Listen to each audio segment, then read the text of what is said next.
that across to us if you would like, and then we can take those roughly in the order that they arrive. So I think that's all the messages I wanted to give out just now. Thank you very much to Ian again. I see you've started recording, Ian, so thank you. Without further ado, I'll hand you over to my colleague, Dr. Lucy Dean, who is a lecturer in early modern history here at the Centre for History. And Dr. Dean's talk today will be about, or is to the title, Raising Royal Scottish Babes, Baptism, Rites, Gossibs, whatever that is, and Godparents in late medieval and early modern Scotland. Lucy, over to you. Thank you. Thanks very much, Ian. I'm not going to be on the screen very long. I'm going to replace my face with a PowerPoint because that's much nicer to look at. So if you just give me 2 seconds to do that.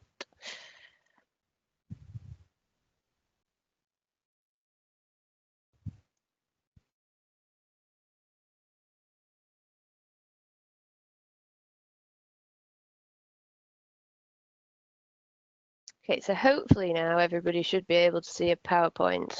Can people see a PowerPoint? Yep. Yes, jolly good. Right, okay, thanks very much for coming along and taking the time to come and listen to our History Live talk today, everybody. I'm going to be talking about and explaining what a gossip is at some point in this talk, so you'll have that question answered for you, Ian. This paper is one of the loose ends created in the research for my doctoral thesis and the monograph based on it. Baptism ceremonies are touched upon within that study, but the main focus was funerals, inauguration, and coronation and weddings. With this paper, I wanted to put baptism centre stage, and more particularly the baptism rite and the role of godparents. This paper is still a work in progress, so I'm looking forward to any comments or questions or suggestions from the audience if they have them at the end. So the public celebrations of baptism in late medieval and early modern Europe were occasions ripe for political display and social discourse. This was true at all levels of society, from English peasants to craftsmen of medieval Florence to the landed elite and royalty across Europe. For example, in medieval Florence, most baptisms took place in the baptistry of the Duomo or the cathedral in the heart of the city, thus providing a perfect space for conspicuous demonstrations of wealth and status. Even the sumptuary laws that attempted to restrict the richest of clothing materials to the highest in society, and also sought to limit the value of gifts to be given at such celebrations, did not deter the merchant and craft elite families of Florence from performing to such a captive audience. From as early as the birth of Alexander II in 1198 in Scotland, the chronicler's brief mentions of royal births mark that these occasions were ones of national joy. By the 15th and 16th centuries, however, Scottish examples of elaborate celebrations for baptisms of royal infants, particularly heirs, became increasingly prominent. Particularly notable amongst these are the baptism celebrations for the firstborn sons of Margaret Tudor and James IV in 1507, Mary Queen of Scots and Henry Stuart Lord Darnley in 1566, and James VI and Anne of Denmark in 1594. A fabulous allegorical tournament centred on the narrative of the Wild Knight and the Black Lady, in which King James IV took an active central role, was arranged to celebrate the birth and baptism of James IV and Margaret Tudor's first son, Prince James, some months after the baptism. The treasurer's accounts reveal preparations including the purchase of pavilions of silk, payments for painters who decorated standards and coats of arms with gold, the construction of winged beasts from wood, armour and decoration supplied for horses, goat skins and horns purchased for the wild men, and lists of clothing and jewellery were made and acquired, including the Black Lady's rich apparel, which was also described in William Dunbar's poetry. This event was a sophisticated Renaissance display, and the prominent Tudor historian Sidney Anglo, admittedly through somewhat gritted teeth, states that James IV was a clear influence upon the English king at this time, as young Henry VIII would go on to host a similarly elaborate tournament for the birth of his short-lived first son in 1511.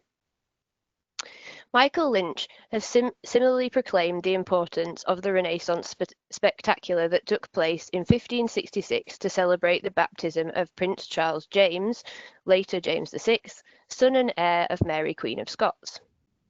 These celebrations began with the baptism and feasting, including a plethora of symbology imparted through varied performances and spectacles, which culminated in a staged managed attack of a mock castle on the esplanade of Stirling Castle, accompanied by a firework display, which is the illustration on the right on the slide at the moment.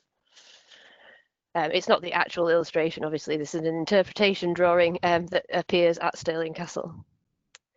Katrina Murray has also explored how Stirling Castle was used as the allegorical and dynastic the setting for an allegorical and dynastic display by James VI to celebrate the baptism of his first son in 1594. As well as tournaments and firework displays over a number of days, this also included a banquet of epic proportions that featured the rather remarkable 40-foot ship being squeezed into the Great Hall at Stirling, as illustrated on the slide. The contemporary accounts explain how it was cleverly designed to look like that it was at sea, and it had 14 musicians in the king's colours, mariners dressed in gold, and an array of classical figures including Neptune, Thetis, and Triton.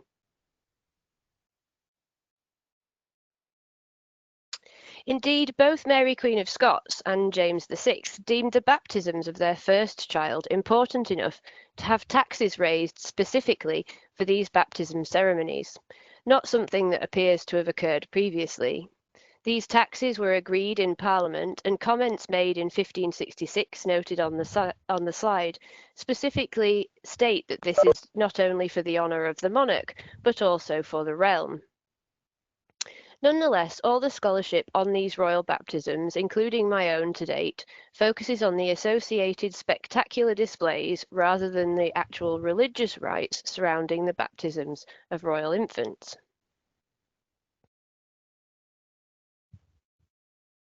The 13th-century synodal statutes of Aberdeen refer to baptism as the first plank for men to cling to after the shipwreck.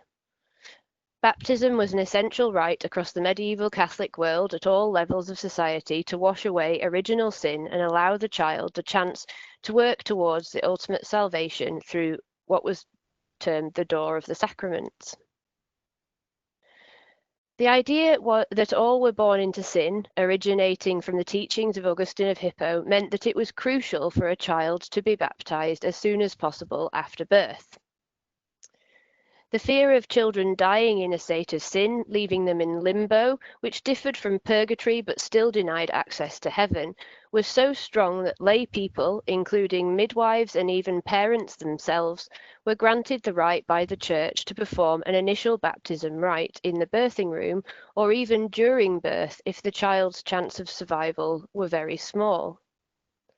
While the Reformation witnessed a clear shift away from the idea of original sin and the ritual actions connected to the superstitions this ingrained, baptism retained liturgical importance and was still expected to take place promptly at the first sermon following the birth of the child before the collected community.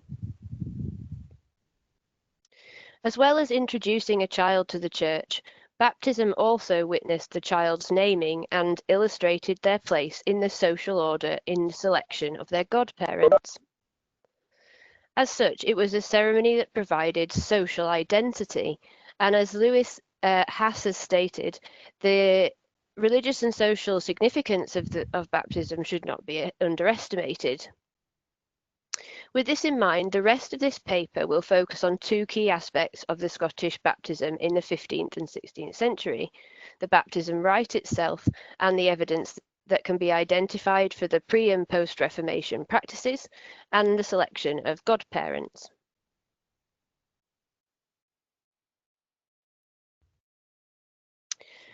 So this paper focuses primarily on evidence that comes from 1430 onwards, and with quite a strong 16th century bias due to the sources that are available in terms of understanding the baptism rite. And as you can see, this includes quite a few folk called James, both children and parents. There's a lot of Jameses. This is why I keep referring to Mary Queen of Scots' son as Charles James, just for a bit of variation, and also for a bit of clarity about which one of the many Jameses I'm talking about. The evidence comes from a wide range of primary sources, but particularly from financial records where they survive, to combat a striking lack of descriptive accounts of baptisms of royal children prior to 1566 and 1594, when there's far more information recorded in descriptive accounts. By placing the Scottish rituals in the context of the study of baptism more broadly, this paper will explore the continuity and change found in these rites to illustrate the duality of baptism as both a reverent sacrament, either side of the Reformation, and as a tool in the forming of social identity and the political posturing that goes alongside this.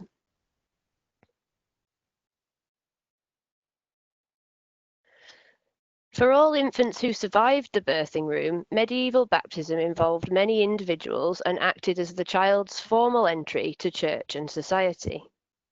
Once the baptism had been arranged, the midwife or a female godparent and all those who had gathered in response to the advertising of the ceremony took the infant to the church. These processions featured high in the collective memory of those who were involved. William Deller has illustrated, using English records from proof of age inquiries and post-mortem inquests, that individuals often recalled processing to and from the church with torches, unlit on the way to the church, and a flame in the return procession. Due to the emphasis on original sin, exorcism was a dominant component of the Catholic ritual, particularly in the first acts of the ceremony. The removal of the devil or any other latent evil from the child was a foremost priority before they could enter the church. Rituals such as signing the child with the cross, putting salt into the infant's mouth to symbolize the reception of wisdom and the exorcising of demons, prayers and the moistening of the child's ears and nostrils with the priest's saliva were all actions undertaken outside the church, hence the popularity of spacious and elaborate church porches. Equally, this resulted in the positioning of the font near the church entrance, so that these ceremonies could take place at the doorway of the church. The subsequent ritual within the church saw the child submerged 3 times in the font water, to which oil and chrism had been added, and in which a cross of wax had been created at the bottom.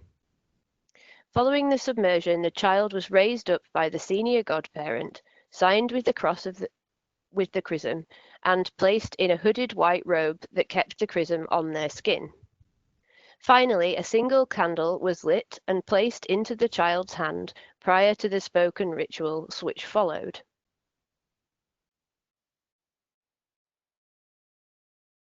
There are very few descriptions detailing this ritual procedure undertaken for royal infants in Scotland, at least until later on in the 16th century. However, many elements of the serum usage, from which I drew a lot of the instruction above, are alluded to in the financial records indicating their prominence in late medieval ceremonies for Scottish royal infants. Candles and torches, for example, were particularly important. From one of the earliest baptisms appearing in the financial records, that of James II and his twin Alexander in 1430, a payment was made to Stephen Lyon, Burgess of Edinburgh, for 98 stone weight of wax purchased at this time for the use of the king, which would have been utilised in torchlit procession from the infant's chamber to the church, as well as for candles used during the sacrament of the baptism. Such a large quantity of wax could also indicate that candles and torches were distributed among the crowds who lined the route between the royal lodgings and the abbey at Holyrood.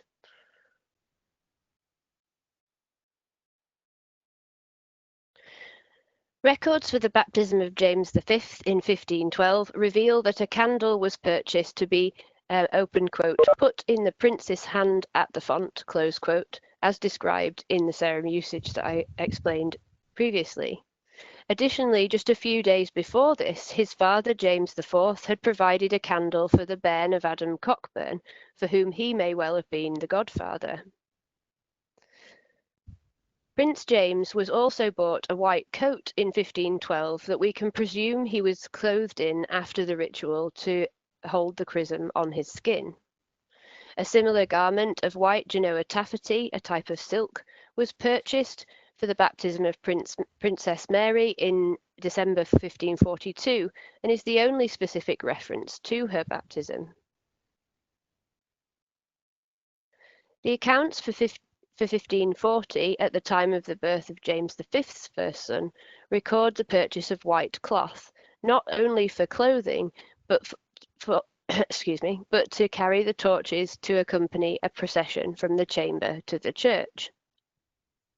White taffety silk was also provided to hold or decorate candles and torches at the baptism of the second-born son of James V and Mary de Guise in 1541.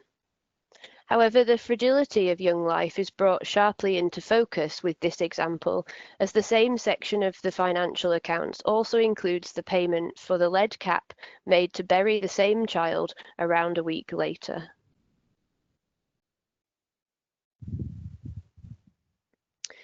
It is also clear that the baptism processions began in a secular presence chamber in the royal lodgings where the infant could be visited in state from at least the 16th century, if not earlier. In 1507, the treasurer's accounts reveal expenses for decorating the nursery with arras work and tapestries, as well as indicating that 2 cradles were made for Prince James. One, open quote, little cradle, and a second, great cradle of state. The latter cost nearly £85. The great cradle was also covered in gold and scarlet cloth, with green ribbons, a gold pane lined with ermine, cloth of gold covered the wooden frame, and it was held together with gilt nails. This elaborate decoration certainly indicates that the nursery acted as a starting point for the procession to Holyrood Abbey, where the font was decorated with taffeta, ruffles, fringes and ribbons, as well as 29 coats of arms being prepared for the day that he was christened. The prince himself was carried to the ceremony in a cloth of gold lined in ermine, and at the christening of James V, 5 years later, a similar cradle was richly decorated with English scarlet and a green belt. Although the cost was significantly less, it may be that these were decorations for the same cradle of state as his older brother had passed away before he was born. Such precious and expensive items were very likely reused.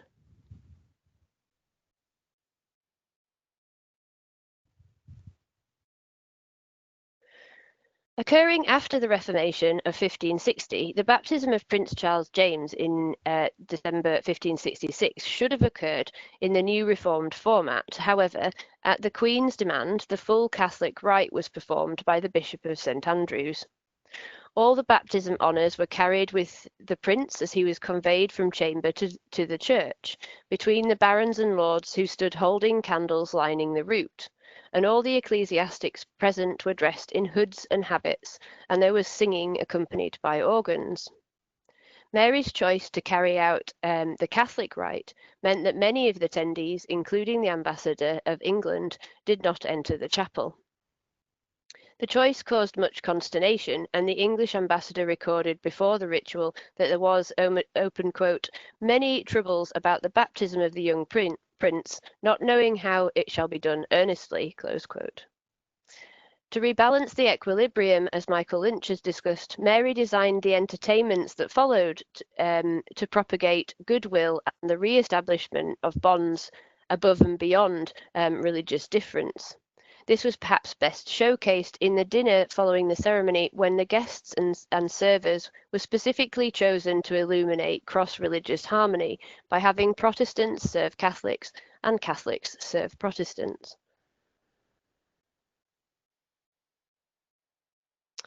By the time that Prince Henry Frederick was baptized in 1594, the Reformed Church was dominant, and there were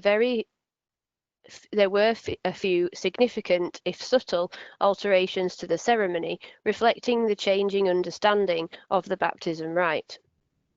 These refocused on the union with Christ, the central importance of the Word and of the Holy Spirit with the remaining sacraments, and the efforts to remove the magical and superstitious elements. As was now the long-established procedure, ambassadors and key figures visited the infant prince in his presence chamber, where he lay in state prior to the baptism itself, which in 1594 was held in the newly rebuilt chapel royal at Stirling Castle. The richly garbed infant was carried in turn by each of his godparents, with a pail carried over them in the procession, including the baptism honours. These items illustrate some of the ritual departures from the former Catholic rite, with a marked absence of the salt, holy oil, and chrism, as those were linked to acts that were linked to acts that included the exorcism of the devil being removed from, and these were removed from the ceremony. Furthermore, the baby was not baptized at the font by the door, but in the church proper amidst a crowd of important guests.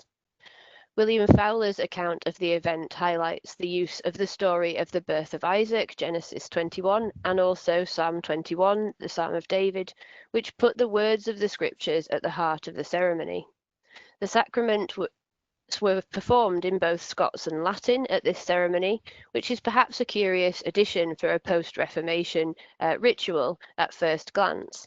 However, Latin was still the common pan-European language. As such, it was likely included for the benefit of the array of foreign guests and reflected amendments for the central involvement of these foreign individuals in the ceremony, rather than any attempt to cling to latent Catholic traditions. One thing that does stand out about these later 16th century baptism rituals is that both Prince Charles James and Prince Henry Frederick's baptisms took place at the heart of these elaborate spectacles, which took place many months after the birth of each of the children, thus suggesting that the infants remained unbaptized for several months. These baptisms both occurred after the Reformation, when baptism was no longer linked to original sin. However, it was not until the mid-17th century that the Kirk moved away from rapid baptisms, and this was only to postpone them until the next sermon to allow to ensure that there was a public baptism that was witnessed by the congregation. And this, in urban settings at least, should have been no longer than 6 days after any birth. Moreover, Mary was still a committed Catholic and Anne on her way to converting, so it seems highly unlikely that these children remained unbaptized for so long. Yet in theory, baptism could only occur once. About this there were strict rules both sides of the Reformation, and private baptism was one of the key aspects of this sacrament that the Protestant reformers drove to remove. There are comparisons here, however, to other royals, such as Louis XIII, who was not officially baptized until he was 5 years old. So it could be that there is a semi-public baptism much earlier, and then it's not fully. I don't know whether they would have it that the ceremony was so that they didn't repeat it, so that certain things weren't done in the second time round, so that it wasn't a repeat of the ceremony. It's something I'm still trying to work out, whether because they were royals, they got away with having it done twice. It just seems a very odd conflict in the evidence.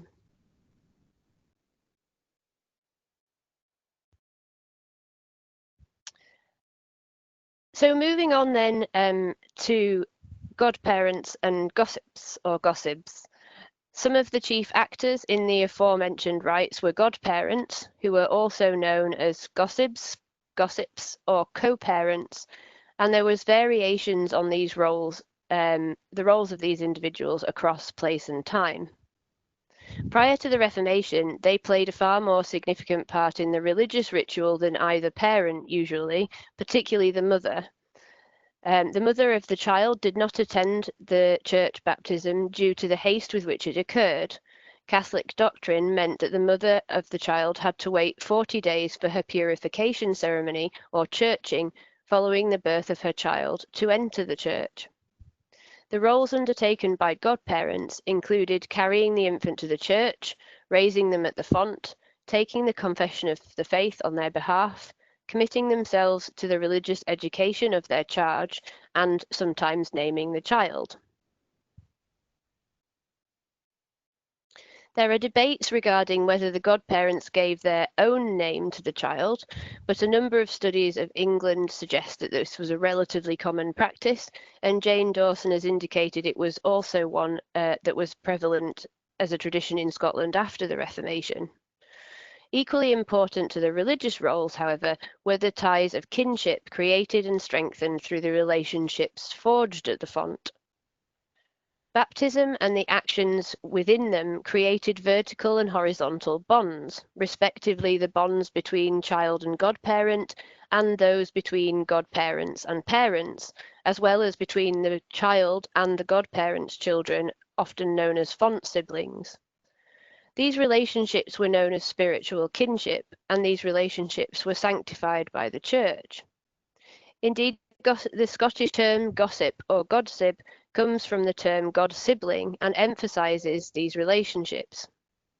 The importance of these bonds were also emphasised by the Church itself in rules enforced forbidding marital bonds between spiritual kin. In Scotland, as elsewhere, papal letters can be found that demonstrate that people regarded such rules to such a degree that they did seek papal dispensation for marital unions that infringed upon such ties. Whether such bonds were as strong as the blood kin ties of family is a fact that is questioned by some in regards to Scotland. However, Jane Dawson has argued that the continued use of the term gossip for spiritual bonds beyond the Reformation, when the Church tried to focus more attention on the actual parent in regard to the spiritual upbringing of the child, and therefore sort of attacking the role of the godparent, indicates that such bonds were respected and a developed form of extending and strengthening kinship ties, and even more so perhaps for mending fences and calming feuds.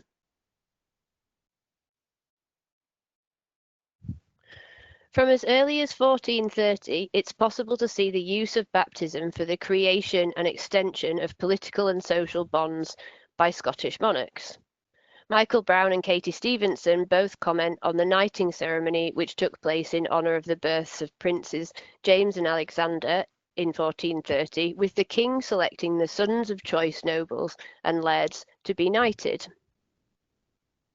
These included the son of Archibald Douglas, the Earl of Douglas, recently released from prison and brought back into royal favour, the son of William Crichton, later the Chancellor of Scotland, the son of James Douglas of Balvenie, in order to balance favour in the Douglas family, and perhaps more curiously, the son of a Roman prince, Stefano de Boccari, a former captain of the people of Florence in 1427, who served both Pope Martin V and Eugene IV. What has not been considered to date is whether the choices made for the boys who were knighted were a reflection of James I's choice of the adult godparents for his son, as in, were the fathers of these boys the godparents in this ceremony. Walter Bauer and others provide the names of the 7 men's sons being selected for knighting, as listed on the slide. The usual number of godparents, as defined by the Catholic Church, was 3, 2 being the same sex as the infant and 1 the opposite sex. Therefore, 2 men and 1 woman was the standard for a male child. Yet Jane Dawson's work on post-Reformation baptism in Scotland refers to a restriction of 4 godparents of each sex being imposed as a compromise by Scottish reformers, suggesting that the Scottish fashion, at least in the west or northwest on which her study focuses, may have been for a very large number of godparents, so perhaps 7 wasn't that many after all.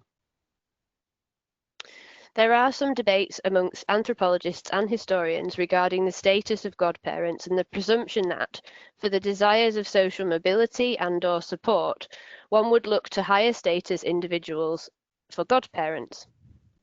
For those at the top of the social scale, however, godparents from a similar or lower rank seems to have been relatively common. Hass's study of Yorkshire's landed elite revealed that only 4 of 27 godparents, where their status can be confirmed, were socially superior to the child.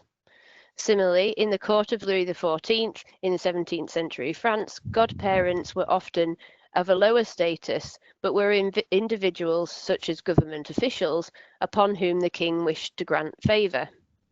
Equally, the rules regarding marriage between spiritual kinship undoubtedly played a part here, as one didn't want to limit the opportunities for upwardly mobile marriage connections. So in the case of Scottish monarchs, for instance, into royal or ducal European houses, such as France or Gelders or England. It made sense to look for godparents who would not impinge upon marital opportunities, but who still offered political and social advantages.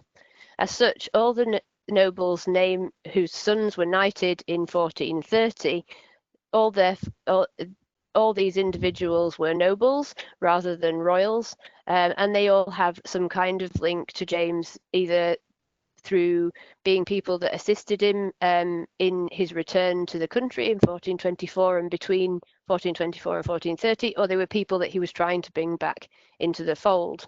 Equally, the Italian noble was not likely to be a family into which James's children would marry.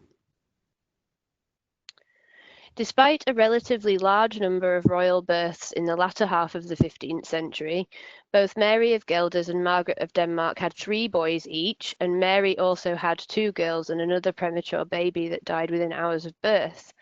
However, the evidence for these births and accompanying baptisms is limited, with the dearth of both financial and chronicle records for the crucial years of these ceremonies. It is possible, though, that through various indicators, to think about who the individuals might have been in terms of the godparents for the future James III, who was born in 1452, as contextual circumstances can bring various candidates to the foreground, thinking about who might be a sensible choice. The violent conflict within Scotland between the king and the powerful Black Douglas family had reached a crescendo earlier the same year when James II murdered the 8th Earl of Douglas. As such, in a period of tension, it would have been sensible for James II to select allies or those with whom he desired to strengthen alliances, such as William Hay. Hay was made Earl of Errol in the June Parliament of 1452 as part of a systematic attempt by James II to undermine Hay's relations with the Black Douglases, because while he'd shown quite a lot of support for the king, he was also married to the murdered Earl's sister. The addition of being a godparent to a future king would have been another tool in James II's arsenal for garnering support in 1452, as the civil war with the Douglases continued. Equally, the Golden Charter awarded to James Kennedy, Bishop of St Andrews, following the birth and baptism of James III in May 1452, requires closer scrutiny. There were quite practical Thanksgiving reasons why this charter would have been given. Mary of Gelders was moved to St Andrews for the final week of her pregnancy for reasons of safety in the context of mounting hostilities between James II and the Black Douglases. Yet the choice of a high-status churchman as one of the godparents would not have been unusual. In Yorkshire, for example, Hass has observed that there was a relatively high proportion of godparents, 23% of his sample, selected by these northern landowning elites were men of the church. Churchmen were, in theory at least, both a safe choice in regards to the marital rules tied to godparent bonds of kinship and a supreme choice for the religious educator of the child.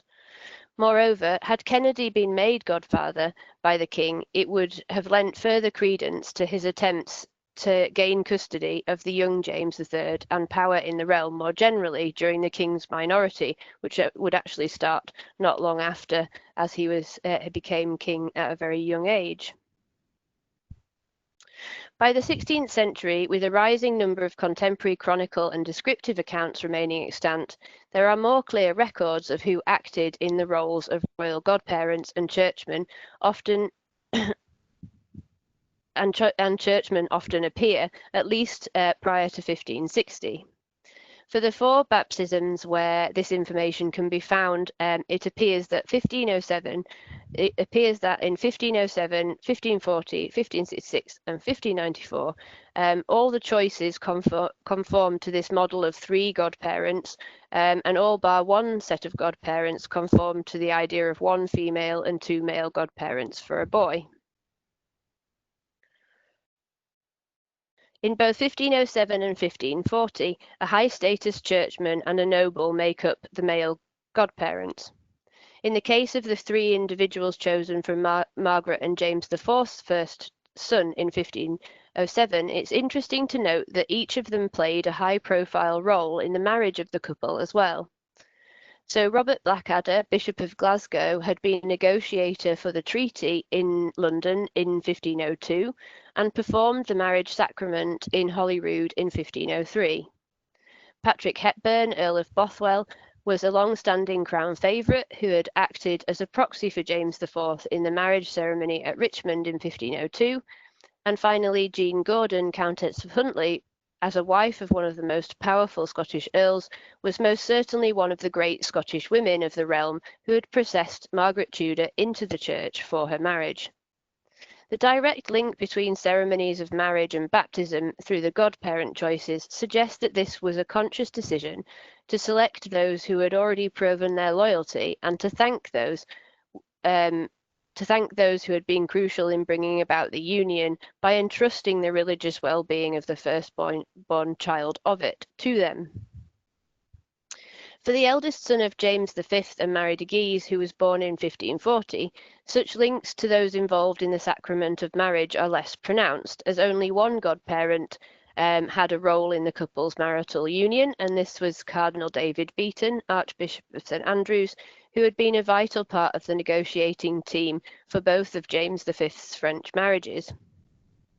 In addition to Beaton, James V's own mother was chosen as a godmother.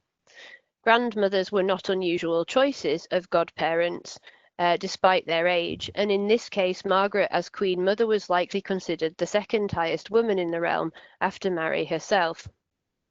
The accounts record that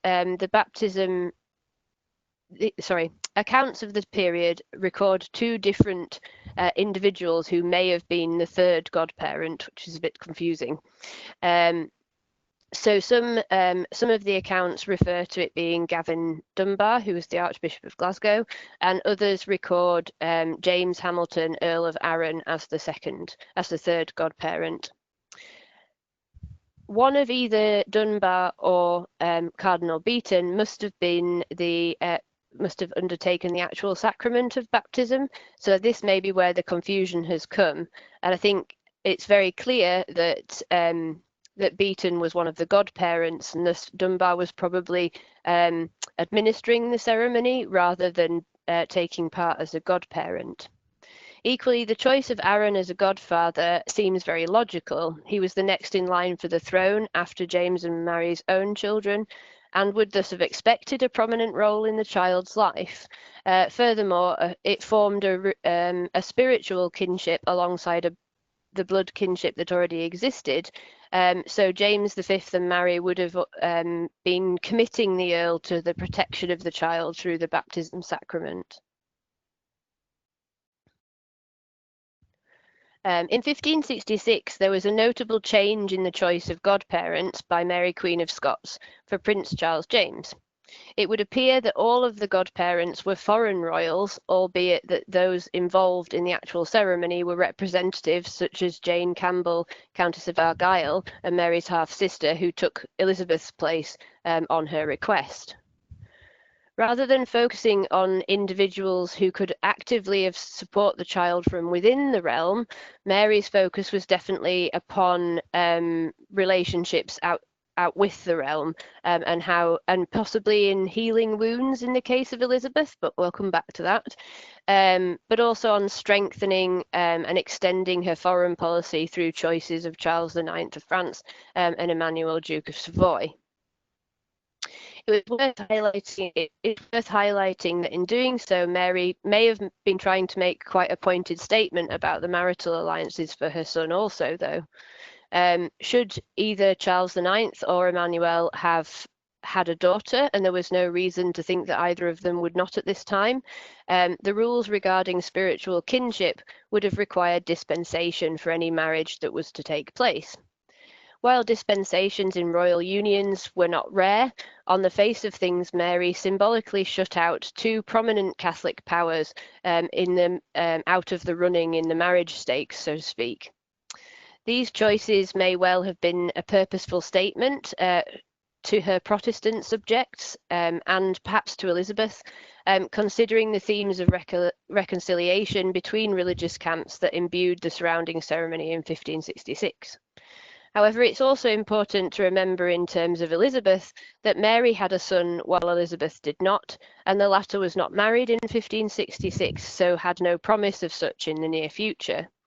Although Elizabeth's Virgin Queen status was not fixed this early, the birth of a child in the north may have been used by Mary as a stick to beat Elizabeth with, as much as it was a tool to heal wounds.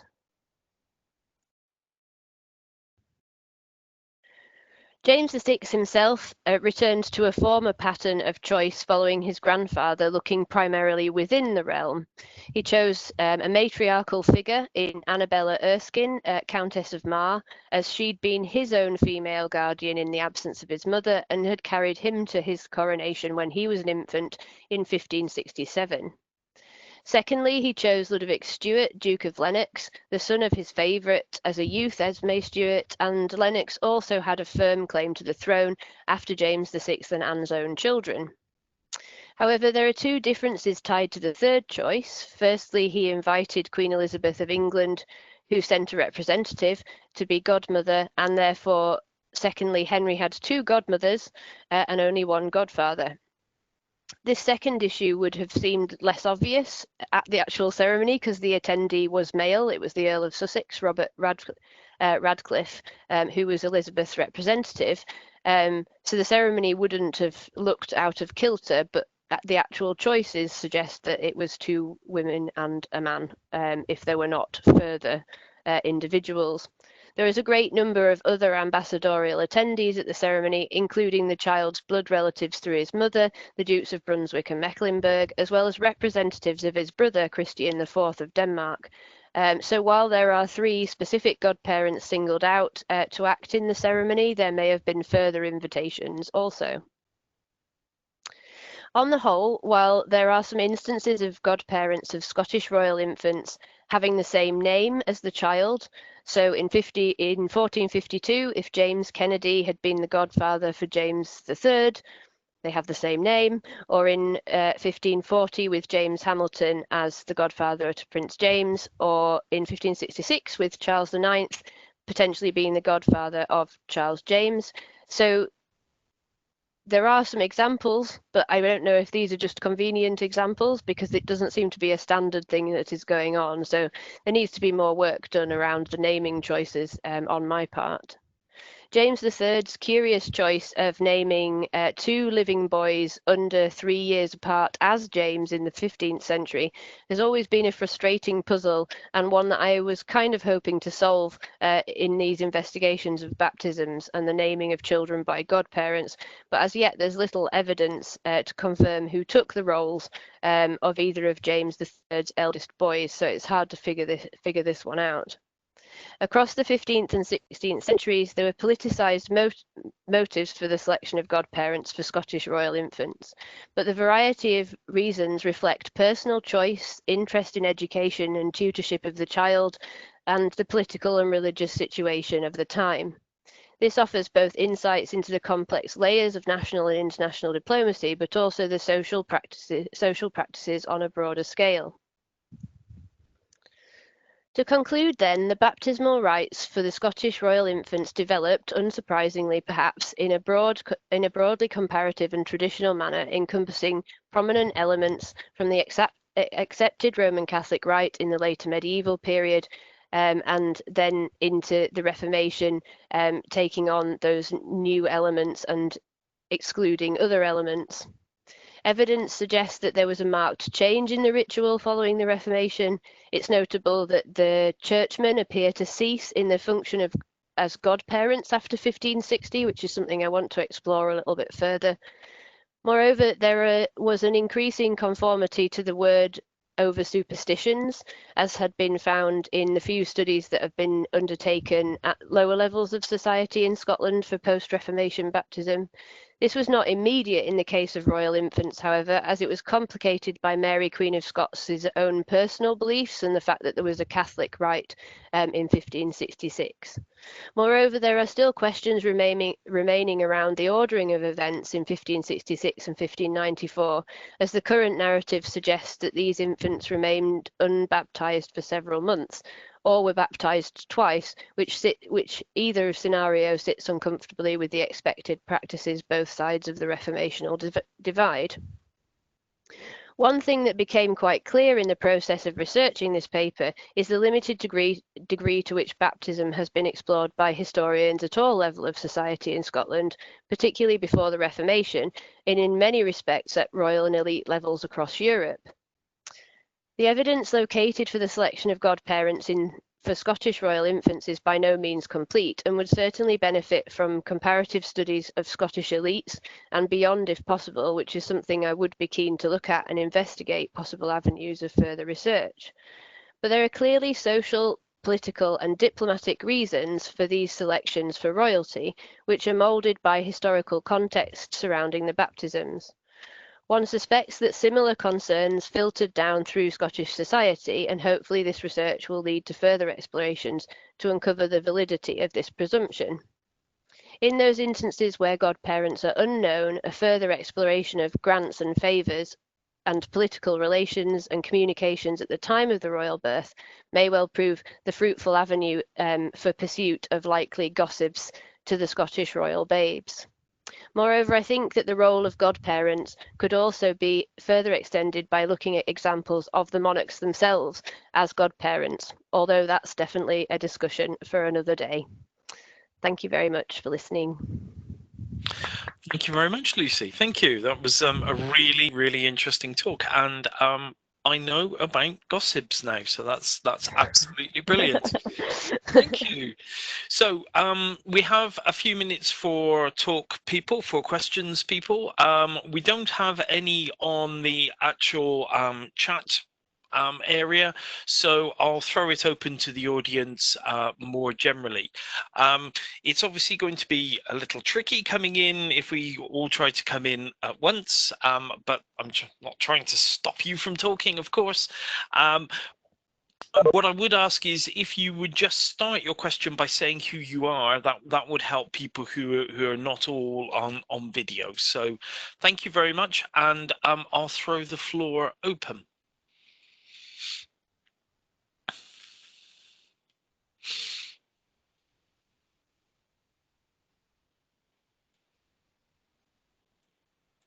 So we're all being bashful now, or polite. I can't decide which.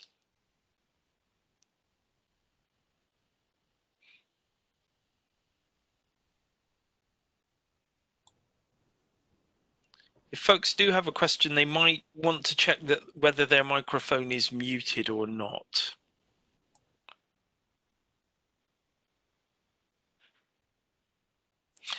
I think Ian, sorry, I think Cleo's coming in, but I don't think your microphone's on high. I'll try and activate myself. Yeah, that's what I thought, Ian. Thank you. Try now, Cleo. No, I still can't hear you. Sorry, it's because I can see you. That's really weird. I don't understand why that's not working. Is that working now? That's you now. Yeah, that's you. Oh, great, thanks. I just wanted to ask whether there was any possibility that Mary Queen of Scots' choices, which seem quite unusual, of godparents might have been something to do with French practices. I'm not sure. I think you mentioned the practices of choosing godparents in France earlier, but I think I've forgotten what you said.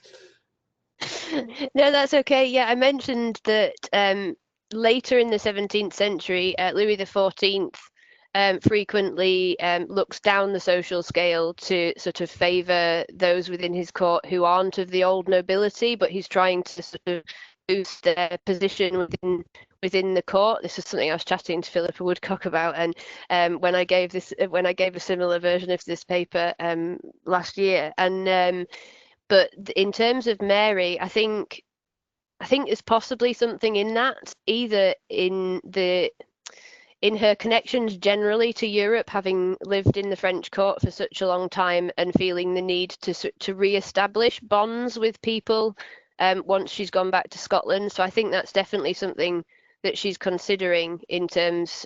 She has quite a contested relationship with some of the French court, so it would be a way of strengthening those relationships. And I think it's interesting that she looks outside the realm rather than within, and I wonder if that's also to do with how complex it might have been for her to try and pick individuals within the realm in 1566. She's already made some good moves and some bad moves in terms of who she's favouring, and obviously the marriage with Darnley is a sort of bit hit and miss depending on depending on the individual. So I think she'd have been a bit like trying to choose a husband. I think she was probably in quite a complicated position in terms of who to try and focus on, and I think it was probably a safer bet to look out rather than to try and look in.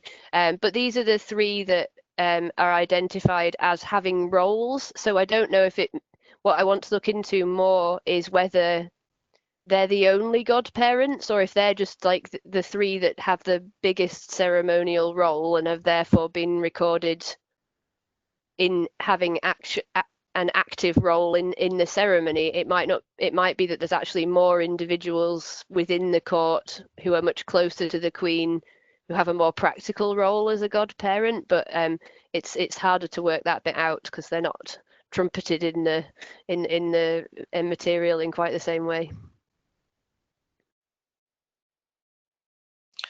Thank you very much. Time for another question or two, folks.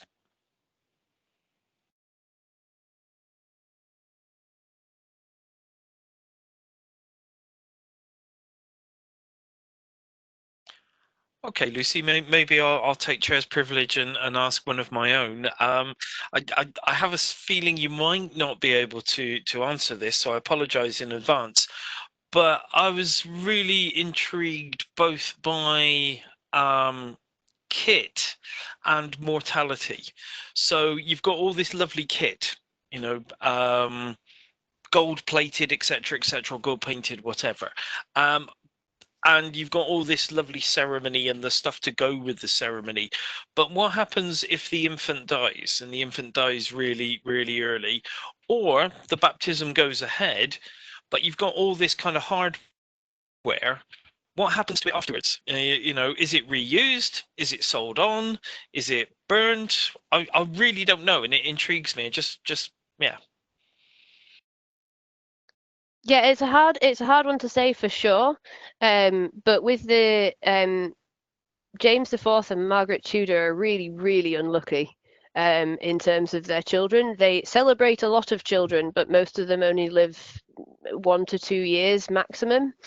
And the first Prince James, who was the child of the little cradle and the great cradle of state, he it's really, really sad. He just seems to vanish out of the financial records when he stops living, and there's very little to explain what happens to him in terms of burial. He'll have been under 2.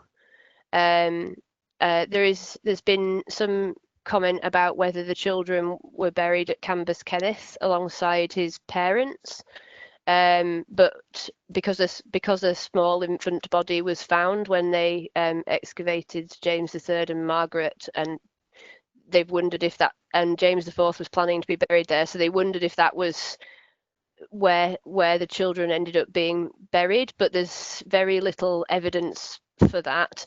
But when you come to the later princes where there are records, the middle prince, unfortunately, there's a huge gap in the financial records for the middle one, who is celebrated with the same amount of trumpet and flair.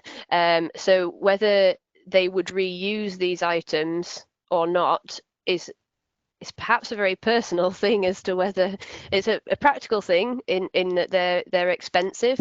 £85 was a lot of money to spend on a cradle in the 16th century, but the and the fact that it's hammered together with gilt nails, that's the one that always gets me. But the piece of it's a piece of equipment, and an expensive one at the end of the day, so there's that really sort of complex thing it's very hard to get into for this sort of period of emotional attachment to those things because of the death of a child. In 1512, when the third James is christened, they definitely are redecorating a cradle, but it could be the same one that's being redecorated to look. It's definitely nowhere near as much money is spent, which suggests it's the last flourishes to something that already existed. So I think that there probably was reuse. There definitely is in other ceremonies. So where they have royal entries, I think it's between Marie de Guise's royal entry at St Andrews and then at various other towns, and then Anne's in the later 16th century. They definitely borrow bits of equipment from Dundee, from when Marie de Guise entered Dundee. So there's definitely like the reuse of these sorts of things. They were expensive to make, so they are reused. It's just whether that would be the same when it's talking about like things that might be as personal as a cradle for an infant. But again, it was the showy cradle, not probably the one that the infant slept in all that often. So like a throne, it's not like your comfy chair that you chill out in the evening, or the bed you actually sleep in. It's part of the show, so therefore perhaps has different links to emotions in that sense. Oh, thank you for that. Reuse is fascinating, isn't it? There must have been, the early modern equivalent of removal firms and storage companies looking after all this kit and moving it around for folks. Yeah, there's some. I was just going to say, and yeah, there's some fantastic stuff in the financial records about that, right back to the 12th, 13th, 14th century for England. But even with these, I cut a bit out of the paper because it was far too long. But I had a section about 1512 when it's at Easter and they're moving all of the royal stuff to Linlithgow. So you've got all the costs of, wrapping tapestries up and making sure that everything's moved carefully from one place to another. So yeah, there's definitely the entourage is enormous, and the packing men are just as important as everyone else. See, it's always all about history from below, Lucy. Right, I'm very conscious of time, and I want to keep to time and wrap this all up. But if there is any one further pressing question that can occupy us only for a minute or two, now is your final chance to ask it. I just wondered, is there any evidence? Sorry. Yeah, carry on. Whether there's any evidence they actually reused the ship? Oh, from James VI's ship. Yeah. I don't even know how they got the thing into Stirling Hall, because it's supposedly it's wheeled in. well, there's no doorway that would be wheeled in through. They must have been hiding it somewhere and wheeled it in from the back. I don't really know how it would have worked. Practically, that isn't one that I know what happened to the ship. I'd have to look into what happened to it. But I suspect it was broken up and they used the bits of it for something else. Whether they actually, I don't. It was big, but I don't know if it would have actually been. You'd actually been able to sail anywhere in it. I don't think it was practically a ship in that sense. But it's really fascinating how they move it along. They use rollers to move it along, and they cover the rollers in blue, so it makes it look like it's moving on the ocean, and it's covered in seafood, and that's where everybody collects their dinner from. It sounds amazing. That sounds incredible, and it is 1 o'clock, and that makes it dinner time in my book. So thank you very much, Lucy. That was a really interesting talk, and a really interesting session. This has been recorded, so it will be available to review in due course, and we'll let folks know through the usual social media channels about that. Finally, to say that our next talk in this series will be by Professor Jim Hunter, talking about his wonderful book Insurrection, and that takes place in mid-July, and again more detail about that. So without further ado, thank you very much once again to Lucy and to all who attended, and hopefully see you in 3 to 4 weeks time. Thank you very much all. Goodbye.